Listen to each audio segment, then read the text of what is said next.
Queridos amigos, qué placer estar con ustedes nuevamente para continuar estudiando y compartiendo de la palabra y de lo que el Señor quiere que nosotros hagamos en ese tiempo, especialmente con la juventud de nuestra iglesia. Y el tema de hoy es titulado Los jóvenes de hoy y lo que se viene en un futuro. Pero vamos a orar y pedir a Dios que nos dirija en este episodio para compartir junto con Tarsis Scafi sobre este interesante tema. Oremos. Amoroso Padre Celestial, te agradecemos, oh Dios, porque nos permites estar juntos y compartir de tu palabra, poder escudriñarla y también dialogar y conversar sobre las cosas que están pasando en nuestra iglesia y sobre todo cómo la juventud de hoy necesita prepararse para lo que viene.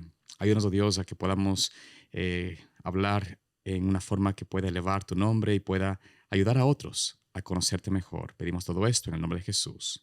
Amén. Amén. Querido Tarsis, estamos en este interesante momento para compartir sobre lo que la iglesia y la juventud de la iglesia fundamentalmente tiene que hacer para lo que se está por venir. No hay duda alguna que estamos en tiempos finales. Las profecías lo afirman. Hemos visto esto y estamos viendo, o sea, solamente tienes que despertar y mirar las noticias. Prender la televisión. Exacto, y ver que estás viendo las cosas están pasando. Cristo nos anunció y estamos en esta gran expectativa de que las cosas finales serán muy pronto. Pero, ¿cómo podemos ahora enfrentar a la juventud o preparar a la juventud para enfrentar esta gran crisis? Porque vienen tiempos difíciles. ¿Qué podemos decir son las señales espirituales que esta generación de jóvenes está enfrentando hoy? Eso me lleva, su pregunta me lleva al libro de Mateo capítulo 25. Hay una tentación grande que se nos está colocando delante del joven, y es que estamos viendo mucho por la época en la que estamos viviendo de la información y desinformación. Uh-huh. Vemos que hay pastores que hoy predican de una forma bastante interesante. Sí. Hay cosas que vemos en la iglesia y uno dice, no me esperaba esto de acá. Entonces, a veces como jóvenes tenemos la tentación de lo que dice Mateo 25, de que nuestro amor, si estaba allí ese amor por Cristo, por trabajar en su iglesia, se empieza a enfriar. Entonces, poco a poco a veces sentimos que no hay esperanza. Muchos se van al extremo a decir, bueno, la iglesia ya no está con el Señor. Entonces, la pregunta es, ¿qué podemos hacer, sobre todo con los jóvenes? Porque personalmente, en la experiencia me sentí como un joven. Me vi muchas veces sentado a decir, Señor, pues si mi hermano, mi líder está teniendo esta dificultad, pues, ¿qué esperanza tengo yo? Entonces, mientras pensaba en esto, como el Señor dice, y por la maldad de muchos, el amor de muchos se enfriará. Se enfriará. Esto en realidad se encuentra en el libro de capítulo 24, versículos 12 y 13. Voy a leer brevemente para que podamos escuchar la palabra del Señor. Dice, y por haberse multiplicado la maldad, el amor de muchos se enfriará. Pero nota lo que dice el versículo 13. Mas el que persevere hasta el fin, este será salvo. Amén. Y es ahí donde me quisiera enfocar. Compártenos. Jesús, yo siempre vi a Jesús, y uno dirá, Jesús, ¿cómo no se molestó viendo a los líderes que deberían haber sido aquellos que daban al pueblo la palabra?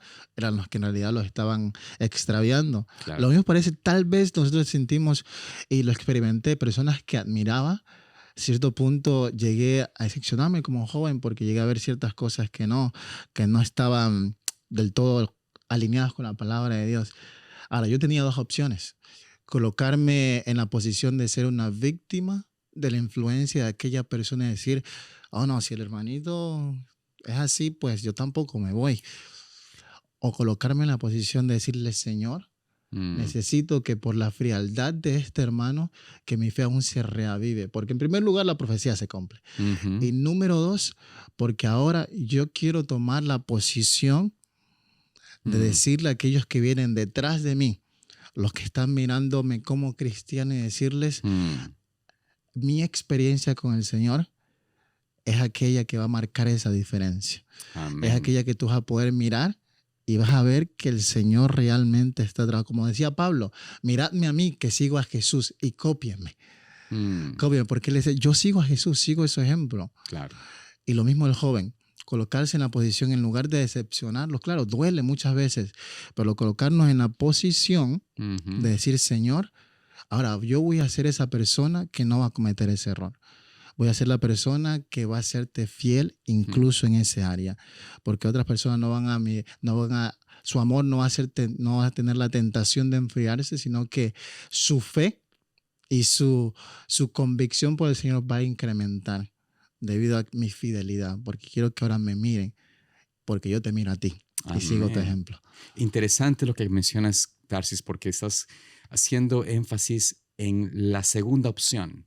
La primera opción de ver o no ver buenos ejemplos, ver fracasos en la iglesia, de ver a personas, a malos líderes, a malos ejemplos, tal vez algún inclusive líder espiritual que se suponía debía ser la cabeza, algún pastor, por ejemplo, que uno dice y luego escucha que se aparta.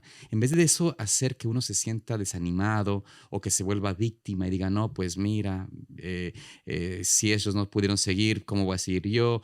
Y nos sentimos que para qué seguir o para qué trabajar en la obra del Señor o para qué mantenernos fieles al Señor si es que los que dicen ser no son.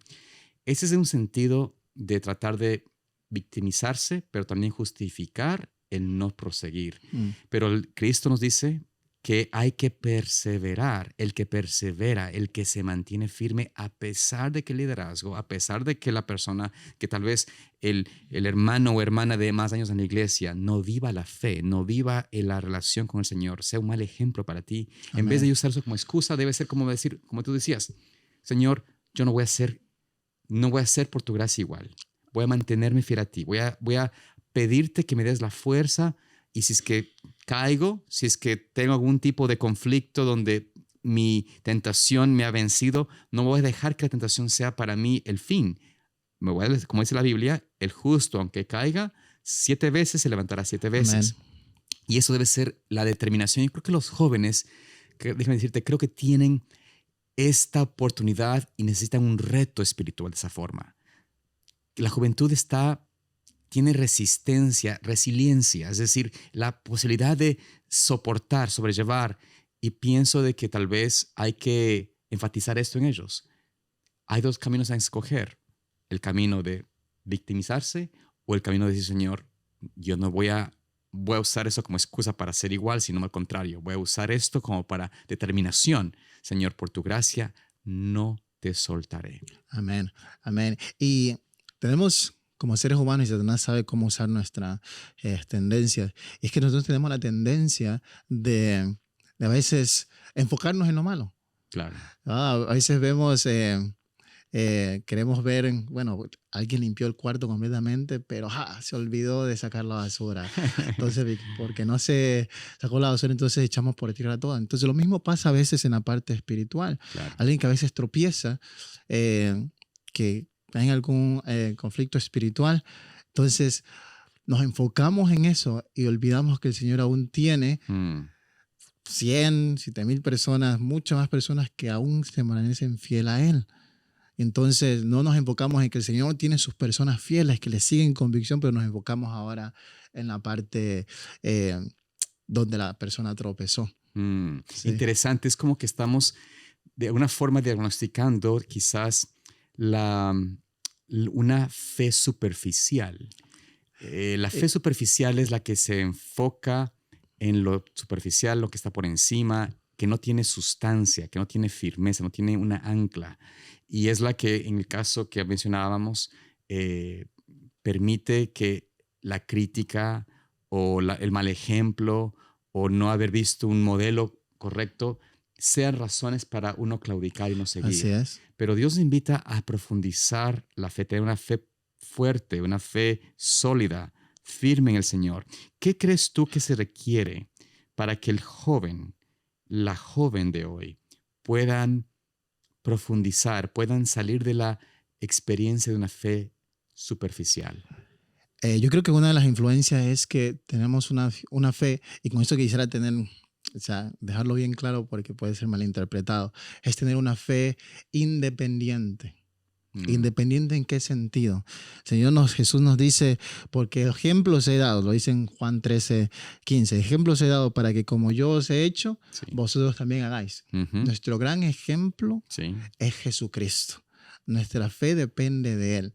¿Qué pasa cuando nuestra fe no es independiente, sino que es dependiente de las acciones de los demás?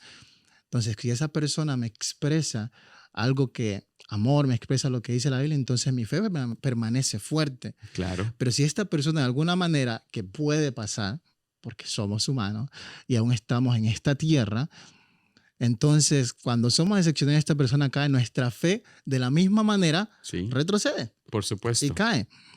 Entonces el llamado es que el Señor nos dice, tener una fe independiente.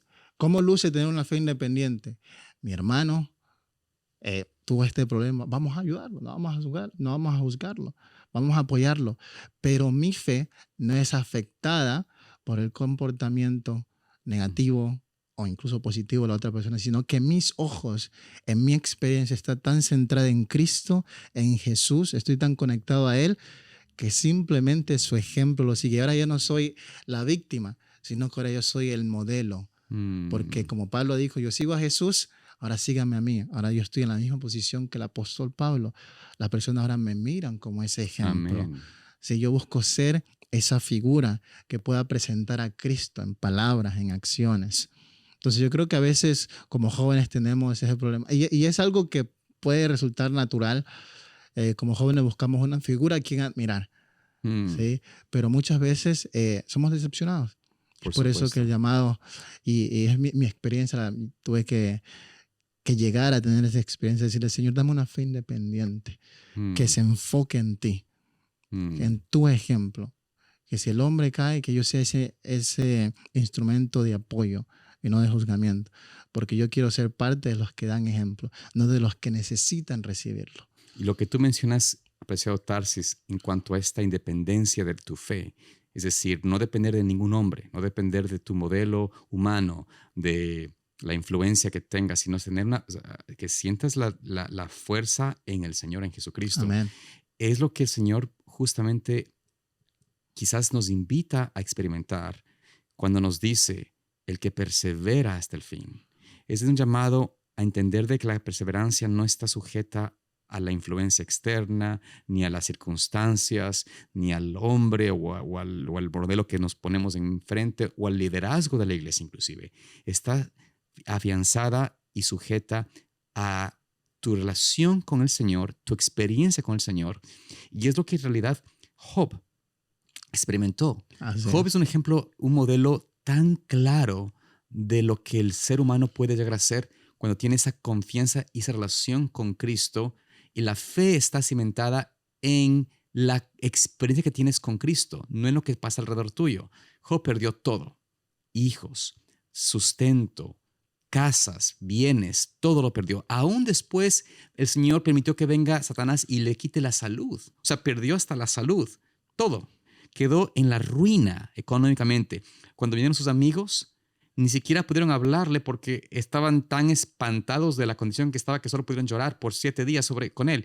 Pero lo triste es de que empezaron luego a echarle culpa. Es que tú hiciste un pecado, eres un pecador, y en vez de apoyarle, no tenía apoyo. Pero él decía, a lo largo de su experiencia, yo sé en quién he creído. Amén. Yo sé que mi Redentor vive. O sea, es decir, tenía la confianza. Él decía, y después de experiencia saldré como el oro refinado.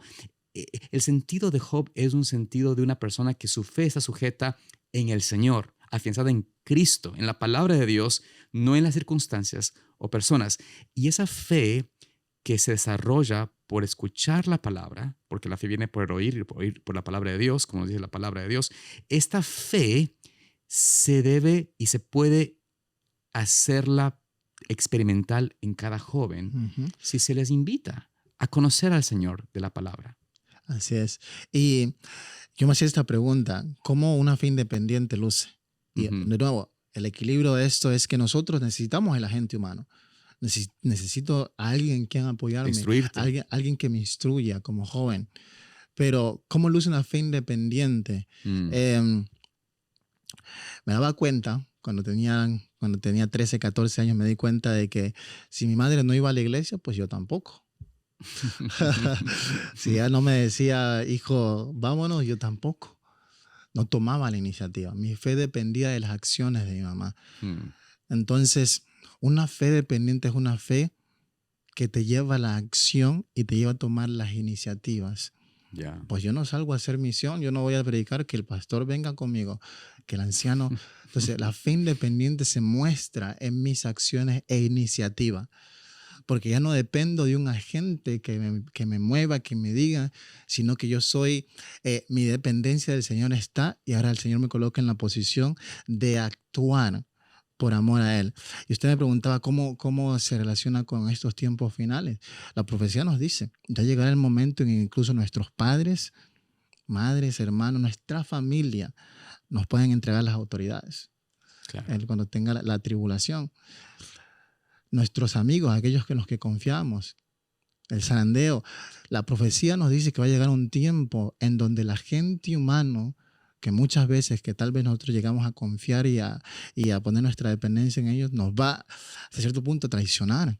Y es ahí donde nuestra fe va a ser probada. Y es ahí donde el amor de muchos va a ser sacudido. Claro. Porque su experiencia se basaba, como usted lo decía, en la parte superficial y no en lo profundo de la relación con el Señor. ¿Sí? Y es un llamado a que nosotros podamos expandir nuestras raíces en el Señor.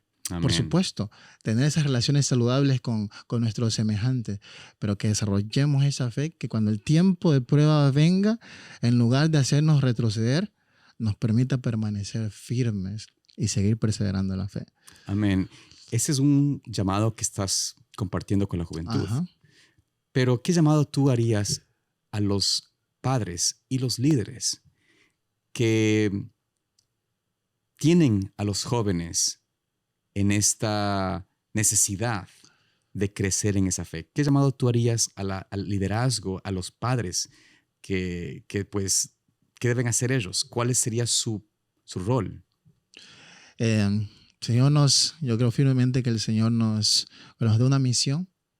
Él nos capacita para eso.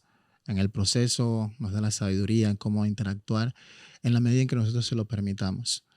Los padres, maestros, como pastores, tenemos grandes responsabilidades. Tenemos la responsabilidad de dar ejemplo y de expresar el carácter de Cristo. Jesús dice, ejemplos he dado.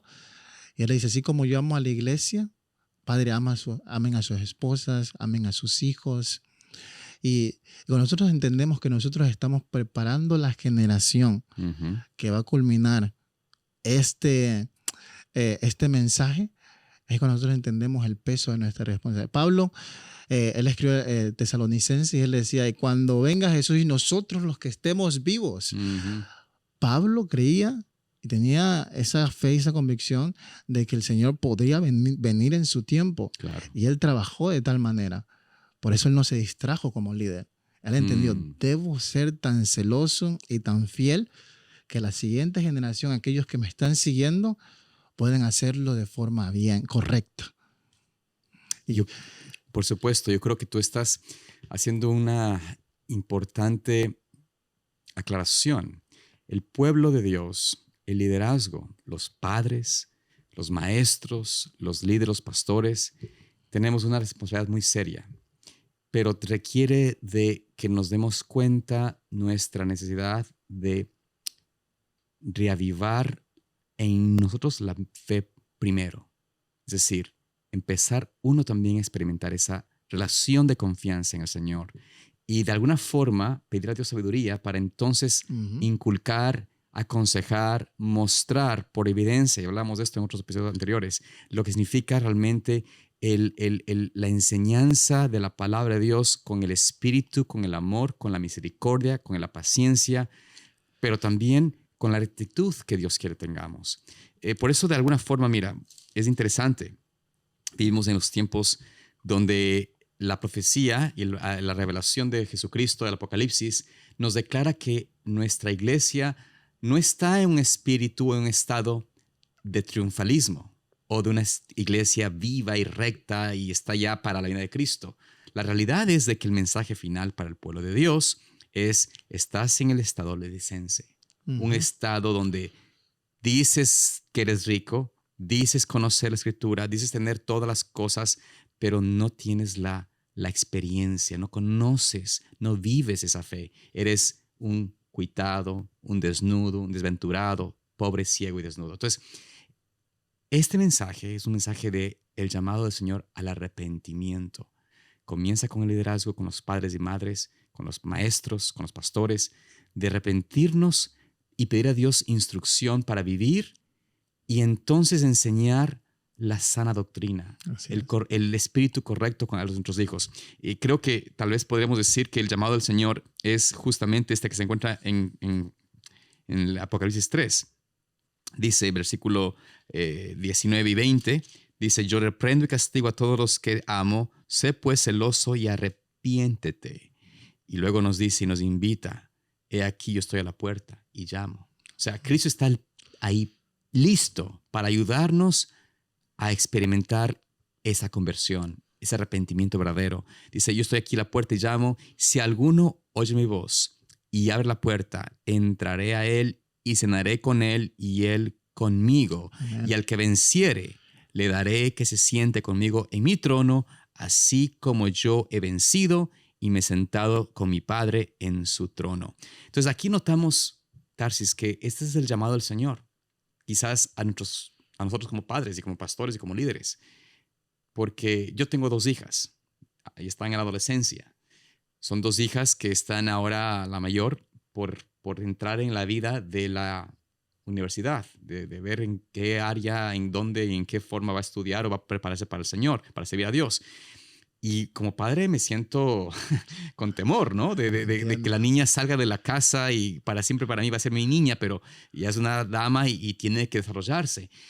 Pero el aspecto es, yo no quiero que mi hija solamente sirva los intereses del mundo, ¿no? Que tenga un propósito de vida. Y debo yo inculcar en ella, por ejemplo y por precepto, la verdad. Esta es una responsabilidad grande. Y si yo el día de mañana fracaso con mis hijas por no vivir una vida consagrada al Señor, de verdadera identidad e independencia espiritual, es decir, donde mi fe está fundamentada en el Señor y no en lo externo, no en el ambiente ni en las influencias, sino en el Señor. Si yo fallo en esto, pues la tristeza es de que quizás mis hijas, en este caso mis hijas, puedan tomar el rol que ya mencionabas tú. Víctima, mi padre no fue el ejemplo perfecto, voy a seguir el camino del mundo. Pero por la gracia de Dios, si hacemos hoy decisiones acertadas, yo pienso que Dios va a ayudarnos y va a restaurar esa experiencia con nuestros hijos. La promesa de Dios es de que Él restituirá y traerá a los padres en armonía con los hijos y los hijos con los padres en el día de la venida de Cristo o antes de la venida de Cristo. Y vuelvo y menciono esto, muchos tenemos una fe circunstancial. Y la fe basada en las circunstancias es, mientras haya buena música, yo voy a la iglesia. Mientras siente, experimente el Espíritu Santo, entonces yo confío en el Señor. Mientras tenga esto o lo de acá, sigo al Señor. Pero nuestra fe, la que va a permanecer y va a soportar el tiempo en el que nuestra fe va a ser probada, está siendo probada ahora, va a ser aquella fe que no esté basada en las circunstancias, sino en un escrito está, en un principio, en una conexión certera con el Señor. A mí me gusta leer, y la experiencia de Pedro me dice tanto. Y luego la experiencia de Pedro le dijo al Señor: Señor, si es posible, iré hasta la tumba, hasta la cruz contigo. ¿Qué pasó con Pedro? ¿Lo negó? Lo negó 3 veces. Muchos de nosotros estamos en esa etapa. Decimos: Señor, yo estoy esperando que venga el momento en el que aparezca el tiempo de tribulación. Y Señor, y si es posible, hasta mi vida ofrezco por ti. Sin embargo, ahora es el momento en el que debemos de ser fieles al Señor. Amén. Incluso en las cosas pequeñas. En lo que parece que no tiene mucha importancia, pero vale. Y es lo que nos va a preparar para que en lo mayor, cuando ahora toque darnos incluso nuestra vida, lo más preciado que tengamos, podemos decir: Señor, aquí está, lo ofrezco por amor a ti. Mi oración es que los jóvenes podamos decir hoy, tomemos el lugar de decirle, Señor, ya no quiero tener mi fe basada en la experiencia de otros, quiero tener mi experiencia contigo. Quiero experimentar tu poder y que mi poder pueda ser influencia positiva para otros. Esa es la mentalidad que nos va a permitir soportar el tiempo de prueba y decir, este nuestro Dios lo hemos esperado cuando el Señor venga por segunda vez. Amén. Tarsis, te agradezco por esta gran intervención, este gran mensaje que has dejado a los jóvenes. Esperamos de que ustedes sean bendecidos, que la iglesia no necesita solamente jóvenes presentes, sino jóvenes llenos del Espíritu Santo. Oremos por eso y que seamos nosotros también como padres, como líderes, como pastores, como maestros, ejemplos vivos para nuestros hijos. Amén. Nos esperamos vernos en un próximo programa. Que Dios los bendiga y los guarde.